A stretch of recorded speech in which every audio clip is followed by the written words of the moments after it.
So this is Rust, and Rust is supposed to be a memory-safe programming language. But there's this big list of issues of unsoundness, which basically means that you can somehow trick it into either memory unsafety or type unsafety or something, some kind of unsafety. And there's one issue on here that stands out for just being not that crazy, and also having been open since May of 2015. It's just wild that it's existed for this long. And people have, made all sorts of things with it. A while back, someone made a crate called fake static, which let you basically take any variable that was supposed to last for a certain amount of time and make it last forever and, screw up everything. And recently, what people have been talking about is someone basically re-implemented all kinds of memory corruption vulnerabilities, packaged it up all nicely. And, this is not to say that, the Rust people have been stupid or lazy or whatever, right? This is an incredibly hard problem to solve, and it's one of many, many problems that Rust has had to solve. My goal is, to show you how this works, because it's really cool, actually. But also, so you can see, how just complicated and weird all of this checking and stuff can get. Hopefully it'll be a fun journey. But before that, I do want to say two sort of general channel things. First of all is, thanks to everyone who watched the Bad Apple on Adams video. It was friggin' awesome. I gave that my all, and it was so cool to see such a great response to it. So yeah, thanks for that, honestly. And then the other thing is, this is not going to be the same, full of motion graphics and stuff. I'd like to think, somewhat edited version of, a crazy, silly journey. Another video very much like that with Bad Apple, but not as much of it, is coming soon. It should be Saturday, Sunday-ish. I don't know exactly the timeline. But, more stuff like that is coming down the pipe. I just, was hearing about this stuff, put in the time to try and understand this bizarre bug, and thought it was really cool and wanted to share. So that's all that. Go watch the Bad Apple video if you haven't yet. So how does Rust, do this? If you already know the basics of Rust, you can skip to the next section. But for everyone else, let's create some value where Rust is going to have to manage its memory. So the types are usually shortened, so they can be a little bit confusing. But vec or vector is just a list of numbers. So it's kind of like lists in Python or array lists in Java. And I32 is just short for a 32-bit integer. So just a number. We just have our list of numbers. And this is memory that Rust is going to need to manage for us. It's not going to garbage collect it, and we don't have to free it ourselves. Instead, what's going to happen is this value has an owning scope. So the owner of the value is going to be these curly braces right here. So the idea is, in the simplest case, we create value, and then when we hit the end of its owning scope, it's dropped and it's free, and we're done. The memory is all cleaned up. So now, if we want to, call a function, maybe we can say do something with our value, and we make a do something function, which it doesn't really matter. We can just print it out. Yep. Rust printing syntax is a little bit weird if you haven't seen it before, but that's all right. This will go ahead, and it'll still work.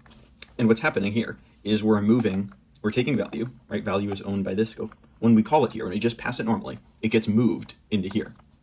So now this is the new owning scope after it's been moved. Then we hit the end, and it's cleaned up, and it's done. So that means that we can't actually do this, right? The value's been moved the first time we call it. It's been moved into the scope, and then it gets freed, and it's gone. By this point, the value is gone. So Rust complains, right? We try to use a value that's already been moved somewhere else. So how do we deal with this? Well, we borrow the value. We say, don't transfer it. I just need it for a little bit. Okay, which makes sense. So the way we do that is we stick an ampersand in front of it, and this gives us a new type, which is a reference to a vector of I32. And if we do this, you can see everything works out totally fine. We get it printed out twice. But now that we have these sort of references involved, we have to ensure a very, very important rule. So for that, I'm going to rearrange this just a little bit. We'll go ahead and say, put this value in its own scope. So now, these little inner curly braces are going to be the, owning scope for value. And we're going to create a borrow variable over here, which is going to represent, us borrowing it. We're not going to set it to anything yet. And then once we go here, we're going to say borrow equals and value. All right, we don't need you. So what's up with this? Let's use borrow. Let's say maybe print it out, just like we did before. All right. So what's so bad about this code? Why is it complaining? Well, if you think about it, right, we have values created up here. This is its owning scope. It's not moved, we just borrowed it, right? We only borrowed it. So at this point, after, when we hit this last closing brace, value is gone, but we'd still have a reference to it. So this is the very important rule that we have to make sure of, which is that if I have a borrow, and that borrow lasts for some amount of time, right? In Rust, we would call that a lifetime and write it like this. So here's our reference that lasts for a lifetime A, or tick A, you'll sometimes hear, to a vec-i32. So that's what this type is saying. And the rule here is that if we have a reference which lasts amount of time A to some type which lasts an amount of time, lasts for a, or we'll say has the lifetime tick B, then no matter what, tick A must live, or sorry, tick B must live at least as long as A, right? If B does not live at least as long as A, then we have a problem, right? This is the case where our lifetime B is going to be something like this, right? So this scope here is going to be the lifetime B, and our borrow here, ignore the syntax errors, is going to have a lifetime of A. It's just mad because we haven't declared it A and B. So again, the problem here is that B does not live at least as long as A. So that's sort of the formalization of this and what people mean when they talk about lifetimes. These are sort of a real thing in Rust. It's mad because I haven't declared the lifetimes tick A and tick B yet. But if we wanted to, let's say we were trying to make a function that does something like this, we would say function, let's do our do something function from before, right, where we had this, and our goal was to print it out.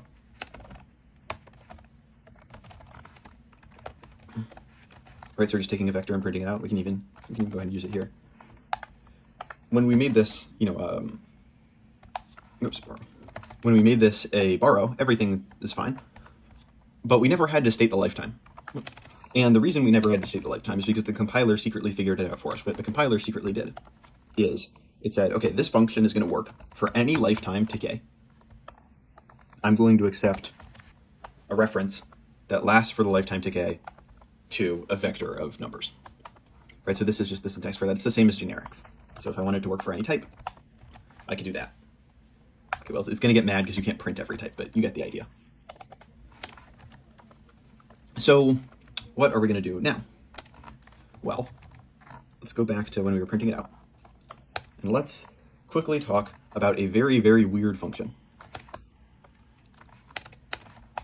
So yeah, we'll just, we can just get rid of all this code for now. All right, so what's this weird, bizarre function that I'm talking about? It looks like this. So we're going to create a function. It's called weird. And for any lifetime A, any lifetime B, and any type T, it's going to take two things. A parameter called witness, which we're not going to use. The underscore just means we're not going to use it, which is going to be a nested reference. So it's going to be a reference of lifetime B to a reference of lifetime A to the empty tuple. Or sometimes people call this the unit. It's just like, it's literally just defined like this. Like it's just a type with only one possible instance of it. In Java, if you were able to say like class unit, like it would be that, right? It's just a type with no information attached to it. All right, so we have that. Then we'll take a reference that lasts for A to a type T. Whoops. And we'll return a reference to the same type T that lasts for B. So like, what's up with this, right? Okay. What are we going to return? How do we get, a reference that lasts for B? Well, it turns out we can just return the original borrow. Oh yeah, it's mad because there's no main function. Don't worry about that. We can add that. Okay. All right. So how does this work, right? Because we have borrow is a reference that lasts for the lifetime tick A. And we're somehow transforming it, like it's getting transformed into something that lasts for tick B. How does that work? And the answer is, you might guess that it has something to do with this and you'd be right. Remember our rule that, if I have a reference that lasts for some lifetime, that thing must outlive that lifetime. So in this case, what we have is tick B So we have something that, a reference that lasts tick a. So what matters, I could try to do this maybe in ASCII art,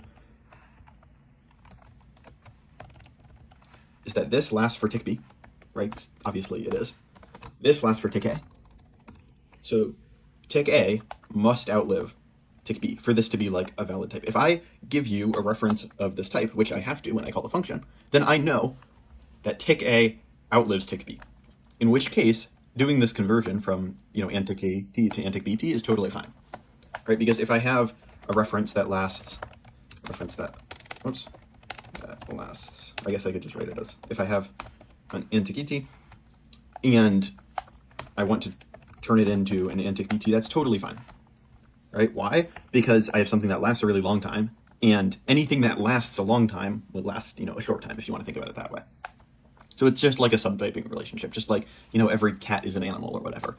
Everything of a, long lifetime is everything of a, short lifetime that includes that. And this is all right. This is certainly weird. And it gets a hint at what exactly we're trying to make, which is a function that doesn't need this bizarre witness parameter. What we want to do to break Rust is to create a function, we'll call it extend. It takes any lifetime, any other lifetime, and any type. And it takes a reference that lasts for some lifetime and lets us just magically turn it into something that lasts for however we want, however long we want. And so you should not be able to write this function. But, maybe we can. So again, we'll use the sort of way that these lifetimes act like subtypes, just like the way that this acts like cat and that acts like animal. And we'll create a constant, which we'll call forever. And this constant is going to be a reference to unit. And in this case, it's mad because it's like we need to know the lifetimes and stuff. It needs a type. So we'll say that we have a reference which lasts forever. Static means the entire duration of the program. It's a special lifetime that lasts forever. To a reference that lasts forever. To a unit. Right, so this should make complete sense, right? It's a constant. Of course it will last forever. But now, can we call weird forever borrow? And it's giving us an error, but it kind of feels like we should be able to do this, right? Even though it's totally broken. Why? Well, because forever is a reference that lasts forever, and any reference that lasts forever is obviously going to be something that lasts for this short amount of time, right? Unit is unit. Something that reference to unit that lasts forever counts as a unit that lasts for a, because no matter what, a has to be shorter than forever.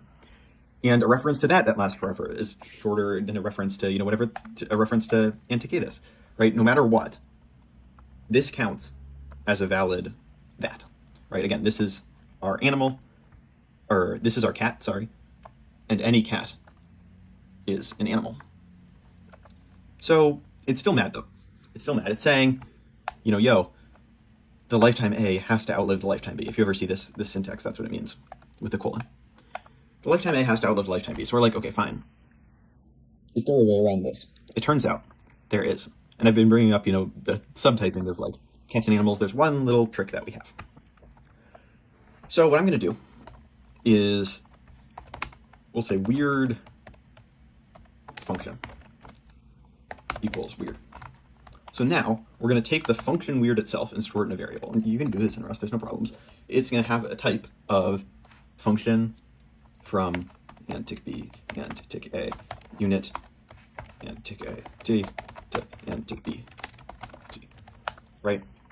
So we have here, this is just the same type of this function. So now we're storing weird, the function weird, in a variable, and it has this type. Okay, so that seems fine so far. Can we call weird function forever t? Where this is like something you might do, just throwing stuff at the wall and see what sticks. And I spelled weird wrong. All right, so it still gives us the same error. So this just doesn't seem like it's working. Except some of you might have picked up on this. Where is it giving us the error? It doesn't mind when we call this, right? This function, us calling the weird function here, is totally chill. The problem is it's mad here. Why is it mad?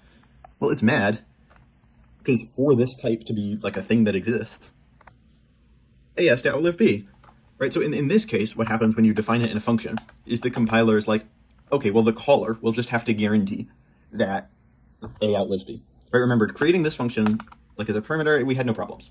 Everything was fine. And then when we tried to call it, that's where we had problems. So now, this acts like the call site does, where it's the check, it's checking here, it sees, okay, you can't have this type, it's not a parameter, just like, get out. But the original PR mentioned variance, or not PR, sorry, the original issue. And let's talk about what variance is, because it's kind of a confusing concept, maybe a little bit. And since this already is kind of like, dark magic with Rust's lifetime system and whatnot, let's use a silly analogy of necromancy. And let's say you have a necromancer who really likes cats. Okay. So what is a necromancer who really likes cats? But a function that will take animal souls and turn them into cats. Right? I mean, you like cats, so you're always gonna give me cats. But you can take the souls of any animals. And this is, if I have a necromancer who likes cats, you might imagine that they could also fill the job of a general necromancer, which would just be someone who takes any animal souls and gives me any animal. Right? I don't care what animal it is, you just need to give me an animal. So if you just give me cats all the time, that works totally fine. Just like every cat is an animal, every necromancer who likes cats is a general necromancer. Or more generally, any function that returns cats is a function that returns animals. Right? Which should sort of make sense. But it's important that, every this is that, therefore every this is that. Right? The relationship is preserved. And this is called covariance. So we say that function returns are covariant. Right? This is covariant because it keeps the same order. If this is a subtype of that, or if all cats are animals, then all things that return cats are things that return animals. What about arguments? Whoops. All right. Let's say I have the type cat specialist necromancer. Oops. Which is someone who only takes cat souls and turns them into cats. The same thing works here, right? A necromancer who likes cats works as this because all cat souls count as animal souls. But now the relationship is sort of flipped, right? All cat souls are animal souls. Therefore, all necromancers who like cats are cat specialist necromancers. Right? Or again, more generally, all cat souls are animal souls. Therefore, all animal souls, all functions that take animal souls are functions that take cat souls. Right? The relationship is flipped. All these are that. Therefore, all these are that. And this is contravariance. It's what we're going to be using. Contravariance. It's a big word, okay? Function arguments are contravariant. And you might be thinking, this doesn't just apply to functions. So for example, if you have a list type, right? If I have, if I have a vector of cats, then that should count as a vector of animals. The vector type is covariant, just like the function type is with its returns. So it's not something that just applies to function types. It can apply to all kinds of types. But in this case, we'll just talk about function types. So hopefully this makes sense. And the really important part is this idea that if all A's are B's, then all functions that take B's are functions that take A's. So there's it a little bit more abstractly. But let's go ahead, and I'm going to say something that I did not expect to say with this, which is that this type right here, it's kind of like cat souls. Okay, so what I mean by that is that we know that all these are these, right? Any references that live forever are perfectly fine counting as references that live for a short amount of time. So any function that takes references that live for a short amount of time can count as a function that takes references that live forever. And there we go. We did it. There's no errors here. We created this function that lets us take a borrow with a certain lifetime and change the lifetime to be whatever the heck we want. This is they did a little bit differently. They actually simplified it by just having the compiler infer this bit. But it's easier to think of, I think, if you have it explicitly. So yeah, this is the basic form of the actual bug. And how can we cause problems with this? Well, remember the code before. Right? Why was it mad? Because the lifetime of value is this, but we need something whose lifetime is at least this. Is at least lasts until we actually use it here. Well, we can just extend the lifetime to be whatever we want. And there we go.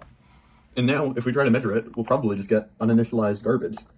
Yeah, because it's just accessing random memory that it doesn't have, it shouldn't actually be able to access. And so there we go. They did all kinds of crazy stuff with this. That was what was so cool about the cve-rs trait, is that they just went ham and implemented all kinds of memory safety problems that you would run into in terms of this, while